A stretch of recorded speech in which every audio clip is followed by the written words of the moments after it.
Un spectacle grandiose qui se donne des moyens et qui, malgré son 10e anniversaire, est encore en ce qui me concerne la Rolls des dramas historiques coréens et certainement mon préféré, ou en tout cas un de mes préférés, avec Moon Lovers, ce qui est moyennement surprenant parce que ce dernier est un remake de drama chinois et le premier est peut-être le plus chinois des dramas coréens. Oui, je vais vous parler d'Empress Ki et ça va être costaud. Bienvenue sur Décalé. Si vous adorez les grandes fresques historiques, il ne faut absolument pas rater cette série sur Netflix. 51 épisodes de grands spectacles avec un peu de grand n'importe quoi, qui prend certes de nombreuses libertés avec la vérité historique, mais qui a en tout cas le mérite de vous faire découvrir une figure qui, comme la plupart des femmes remarquables de l'histoire, est passée à la trappe. Imaginez une Scarlett O'Hara à la cour des Tudors. Ce sera donc notre impératrice Gi, ou Ki, une coréenne de noble lignée qui, du fait des guerres de conquête de la Chine mongole des Yuan sur la Corée, s'est hissée de la condition de femme livrée en tribut à la cour de l'empereur au statut de grande impératrice, en survivant à toutes les bitcheries de harem et magouilles politiques que vous pouvez imaginer. La série va en effet reprendre la plupart des éléments dont on a connaissance sur la biographie de cette impératrice, dont la vie est déjà tout un roman, et une histoire d'amour qui plus est, car c'est la passion que lui vouait l'empereur Togon Tomor qui lui a permis de se retrouver au sommet de l'État et devenir plus tard la régente pour son fils. Mais vont s'y greffer pour les scénaristes toutes sortes d'arrangements personnels avec l'histoire, car comme la plupart des séries historiques, un angle va être pris et va décider de l'orientation à donner à l'héroïne et de la représentation des différents autres personnages. Pour vous replacer l'affaire, on se situe au XIVe siècle dans une Corée inféodée à l'empire des Yuan, certes puissant, mais lui-même dans le déclin car pas longtemps après, les Ming vont prendre le pouvoir. La série se postule comme un triangle infernal entre une guerrière avec un arc de vengeance incarné par Ah Ji-won, impeccablement casté il faut le dire, et a priori donc deux hommes de pouvoir que sont au début de l'affaire les deux princes héritiers des royaumes antagonistes du bordel. D'une part, Team Corée, joué par Jo Jin-mo, et Team China, joué par Ji Chang-wook. Mais les dés sont pipés dès le départ, puisque tu ouvres la série sur le triomphe en grande pompe de l'héroïne qui accède au titre d'impératrice de Chine sous les yeux bien désolés du roi de Corée, tandis que l'empereur chinois est censé jubiler d'avoir remporté la mise. Mais comment parviennent-ils à te harponner alors que tu commences possiblement par la fin de cette série de 51 épisodes, une longueur quand même inhabituelle pour un drama coréen qui tourne généralement autour de 16 voire 20 sur les historiques. Et ben parce qu'il t'en colle d'entrée de jeu plein la vue avec une débauche de costumes, de figurants dans un couronnement tourné à Hongdian Studio la grande classe, c'est-à-dire ton décor de drama chinois, ce qui te donne tout de suite une impression de souci apporté à un semblant d'authenticité. Et puis ce qui te harponne bien, c'est que le triomphe a des relents d'amertume pour les trois personnages. Le roi coréen, bon perdant, qui te la joue digne dans le cœur brisé, l'héroïne qui essuie une larme sur ses rêves peut-être de bonheur tout simple dans son pays natal et son sentiment de ne plus jamais revoir son amour de jeunesse, et enfin l'empereur, normalement triomphant, qui pique une crise de jalousie en croisant son rival malheureux sur un pont, et certains ici savent à quel point j'aime les utilisations des ponts quand elles sont bien faites, et ici elle est bien faite, et du coup ça te pose un contraste entre les deux hommes qui sont tout de suite bien caractérisés pour l'ensemble de l'engin. Le roi coréen est censé être rationnel, viril, empreint de dignité et de sens moral, ainsi que le sens du sacrifice de son bonheur sur l'autel du devoir pour son pays, mais aussi pour la sécurité, sinon le bonheur de l'héroïne. L'empereur de Chine, c'est l'enfant capricieux, obsessionnel, passionné, bref celui qu'on va préférer, qui fait passer ses désirs avant tout et n'arrive jamais à trouver satisfaction, tant il vit dans l'angoisse perpétuelle de ne jamais être aimé en retour. Un oisillon tombé du nid davantage qu'un dragon trônant sur l'empire des Yuan. Et cette femme, entre les deux, le pont donc entre ces deux hommes, est quasiment une Mona Lisa, une femme charismatique qui garde autour d'elle une part de mystère et dont le sourire aux lèvres peut cacher l'ombre d'une larme. Elle est peut-être l'enjeu de ce que tu pressens être une guerre de quéquettes, mais elle échappe finalement toujours un peu aux deux hommes, ainsi d'ailleurs qu'un peu aux spectateurs. Le tout se joue sur une des grandes réussites de la série, qui est le magistral thème musical aux envolées lyriques certes, mais où le trémolo nostalgique te rappelle que les dramas historiques vont te promettre exactement ce qui est dans le nom, du drama. du pathos, de la tragédie et des larmes. Bah du coup tu prépares ta boîte de mouchoirs et si tu es normalement constitué, et ben tu demandes à en voir plus après cette scène d'ouverture qui est du grand art et tu vas être servi. Sauf que sache que le triangle amoureux est un leurre, voire une arnaque. Ah oui, il existe bien, mais il est déséquilibré comme tu ne peux pas imaginer, que tu peux même possiblement shipper avec d'autres larrons qui ne sont pas dans la scène d'ouverture, et que tout le projet de la chose est finalement moins une femme déchirée entre deux hommes qu'entre deux mondes, deux pays, avec bien évidemment une propagande coréenne de bonne guerre dans la récupération et la réappropriation d'une figure historique qui s'est hissée contre toute attente à la tête d'un pays rival et ennemi. Team China, Team Corée. Normalement, il n'y a pas de Team China et Team Corée, hein. T'es censé être Team Corée tout du long. C'est à la fois ce qu'il y a de plus intéressant là-dedans, mais aussi de plus inégal dans la réalisation, parce que si tu t'intéresses de plus près à la réalité historique,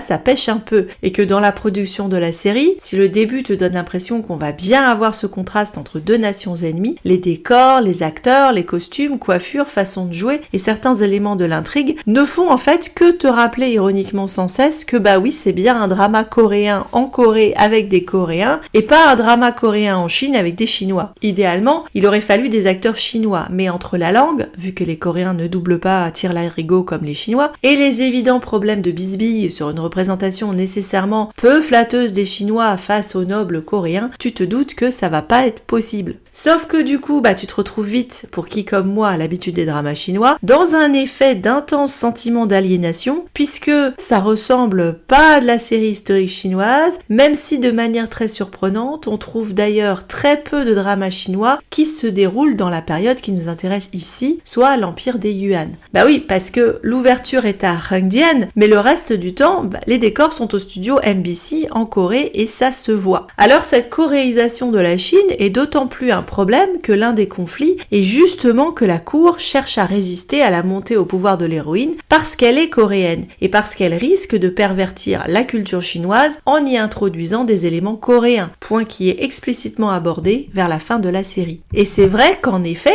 l'impératrice Qi avait lancé une mode coréenne en Chine. Pas encore la K-pop, mais c'était déjà les prémices. Sauf que tu te demandes où est le problème dans le drama, vu qu'entre le style de cheveux, les décors extérieurs et intérieurs, les types de supplices et exécutions, les vêtements, on est déjà dans un univers fortement métissé, étrangement coréen, mais pas complètement, d'où l'effet Canada Dry, sans parler de toute l'intrigue chamanisme et malédiction qui te renvoie à la série Moon Embracing the Sun, réalisée justement par l'un des deux réalisateurs de la série, et que tu ne verrais jamais représenté dans un drama chinois. Ou alors, pas comme ça, mais vraiment, c'est une des grandes bizarreries. C'est dommage parce que tu as presque tendance à oublier au fil du drama que tu es censé être en Chine, alors que la déchirure entre les deux pays est encore une fois le nœud du problème et que c'est bien pour ça qu'on te colle une romance avec le roi coréen, alors que la dite romance tient complètement de la fiction. Et là, les scénaristes s'en sont donnés à cœur joie dans la prise de liberté. Tout est bien sûr fait pour mettre en valeur les Coréens et sur le principe, oui, pourquoi ne pas être fier de cette Coréenne devenue impératrice de Chine qui, dans la série, va œuvrer en sous-main pour protéger son royaume natal, ses ressortissants et son roi. Sauf que la belle héroïne n'a pas hésité dans la vraie vie à lancer des campagnes militaires sur Goryeo et que le roi, qu'on nous vend comme le modèle du genre humain, était apparemment réputé pour une vie très licencieuse et accusé de commettre de nombreux viols.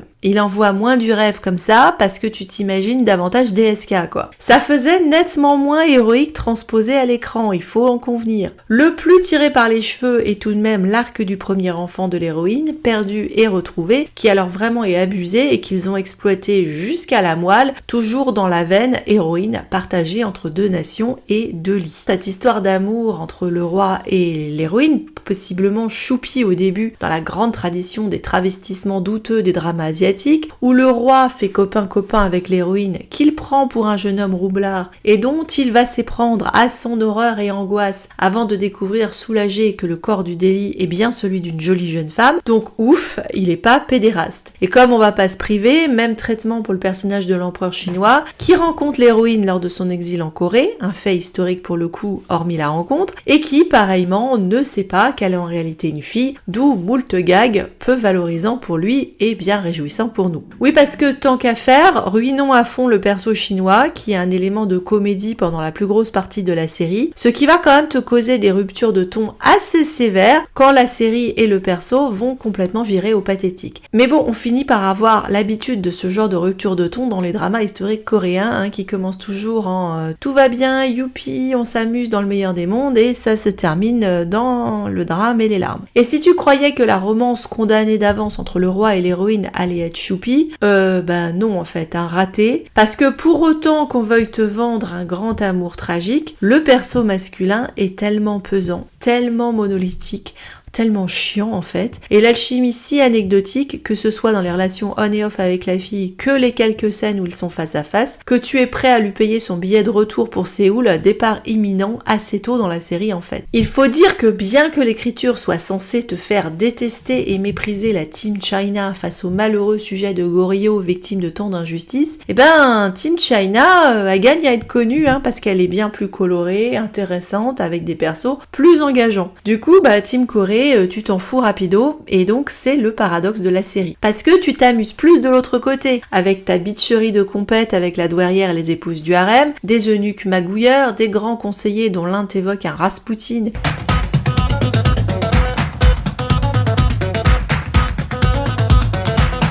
et dont l'autre a des illusions de grandeur qui ne cadrent pas avec son côté bourrin et très beauf, des servantes machiavéliques et deux persos masculins que tu vas shipper sans mal avec l'héroïne. À ma gauche, un stratège passionnant à la hauteur de Ki, et surtout à ma droite, l'empereur, rôle qui a fait exploser la carrière de Ji Chang-wook à juste titre et qui vole la vedette à chacune de ses apparitions parce qu'il te donne une palette d'émotions incroyables tout du long, alors que l'autre, il y a les criquets, il tire juste la gueule. On veut nous les montrer comme retors, méchants, cupides, incompétents et même moins virils que les nobles coréens, tous ces Chinois. Oui, parce que le roi passe son temps à se faire manipuler par des vieillards, des femmes ou des eunuques, alors ça t'émasculerait n'importe qui. Sauf que, dans leur posture de martyrs stoïques, les Coréens ne s'en sortent pas mieux au final. Oui, ok, c'est une joyeuse troupe de compagnons qui vit Robin des Bois la majeure partie de l'histoire, ils sont sympatoches, mais à bien y regarder, le roi, qui passe son temps à perdre au jeu des trônes musicaux, n'est guère plus compétent en fin de compte que son homologue chinois. Et puis ça chiale et ça prend des mines effarées sans cesse, en te donnant davantage l'impression de subir l'histoire que de la vivre, ce qui n'est pas faux d'un point de vue historique, et donc l'aspect propagande n'est pas vraiment un franc succès. Alors, pour faire le sale boulot dans cette affaire, il reste qui ?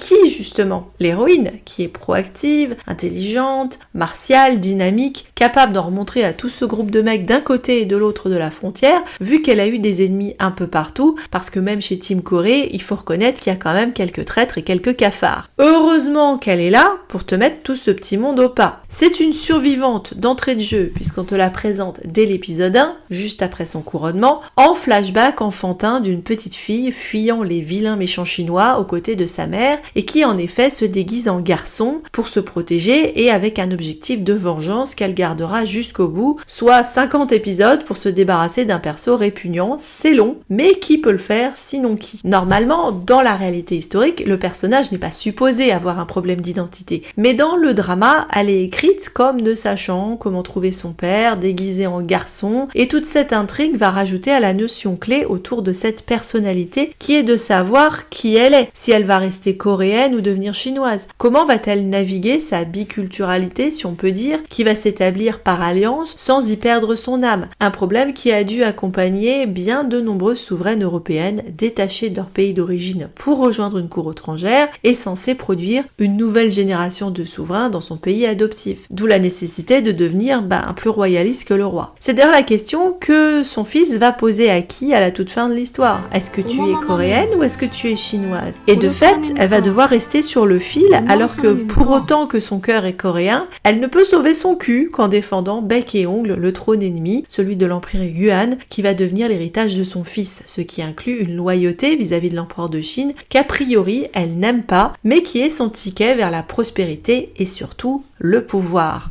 car c'est une vraie femme de pouvoir, qui en théorie ne peut gravir les échelons que parce qu'elle est entre deux hommes de pouvoir, que sont le coréen et le chinois. Sauf que les deux hommes de pouvoir sont quasiment des fantoches, des rois au trône en perdition, constamment menacés et discrédités, et qu'elle est en fait la seule à avoir un vrai projet politique et des ambitions, alors que les deux hommes en face d'elle n'ont qu'elle dans le viseur, et que tu as souvent l'impression qu'ils n'acceptent d'être souverains que parce qu'ils ont le sentiment que sans cette position, elle ne voudrait plus rien avoir à faire avec eux. De nombreux persos vont lui reprocher sa froideur, son esprit calculateur, et de fait, c'est vrai qu'elle est un peu abrasive et antipathique à de nombreuses reprises. Même si tu sens bien qu'elle n'a pas vraiment d'autre choix et que c'est son seul moyen de survivre dans le terrain miné qui est son existence. Parce que, prépare-toi à de sacrées désillusions face à quasiment tous les personnages, à des revirements incroyables entre des personnages que tu trouvais hyper sympathiques et que tu finis par détester de ouf, qui vont te décevoir comme pas permis, dont certains se rattrapent et d'autres pas du tout, et d'autres que tu trouvais alors répugnants mais que tu vas finir par plaindre. En ça, le portrait politique est plutôt assez bien rendu et c'est pour cela que j'évoquais au début les Tudors, issus de la guerre des deux roses, et Empress Ki aurait un temps dû s'intituler la bataille des fleurs. De la même manière, chez les Tudors, les alliés peuvent devenir en un battement de cils des ennemis mortels et le règne d'Henri VIII, loin d'être un long fleuve tranquille, s'articule entre les caprices du souverain dans ses histoires de cœur/de cul,